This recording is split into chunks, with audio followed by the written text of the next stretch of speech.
Les pas de Bruce Lee se reflètent dans la vie de son fils Brandon Lee. Une carrière identique et une même fin. Idole des films d'arts martiaux, Bruce Lee est devenu une étoile du cinéma en peu de temps. Son fils Brandon Lee accompagnait dès l'enfance son père sur les sets de tournage. Une relation d'amour et d'admiration qui a duré seulement 8 ans. Bruce Lee n'a pu profiter de son fils et du succès conquis que peu de temps. Hong Kong, le 20 juillet 1973, l'acteur Bruce Lee, alors âgé de 33 ans, se trouvait dans la maison de sa collègue et supposée amante Betty Ting Pen quand il a subitement commencé à ressentir de violentes douleurs à la tête. Son ami lui donna des médicaments, il alla se coucher mais ne se réveilla plus jamais.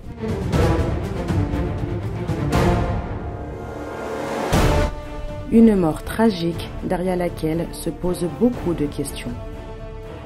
Une mort supposément causée par un œdème cérébral, mais non totalement éclaircie par le corps médical. Diverses théories de conspiration furent soulevées à l'époque et beaucoup affirment que Bruce Lee a été empoisonné par sa collègue et supposée amante. D'autres qu'il a été assassiné par la mafia, mais aucune de ces théories n'a été prouvée. Un mystère jusqu'à aujourd'hui entoure la mort tragique de Bruce Lee. Après sa mort, Lee a laissé un héritage qui s'est poursuivi avec son fils, Brandon. Le jeune a décidé de suivre la même carrière que son père. Ce qu'il n'imaginait pas est qu'il suivrait exactement le même chemin que Bruce Lee.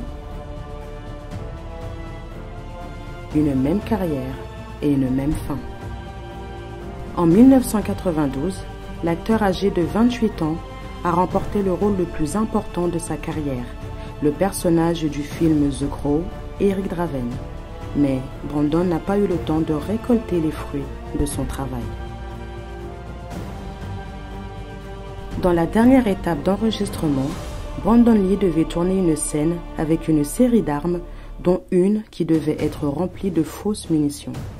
Mais l'arme a été réellement chargée de balles réelles. L'acteur en a reçu une dans l'abdomen et, ne résistant pas à ses blessures, ce dernier est mort en plein tournage. Une mort tragique et mystérieuse, à l'image de celle de son père.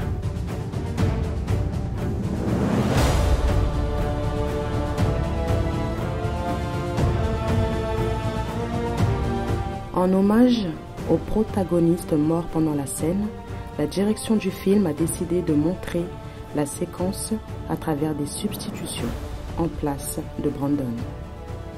Malgré la tragédie, le film The Crow est devenu un classique du cinéma des années 90.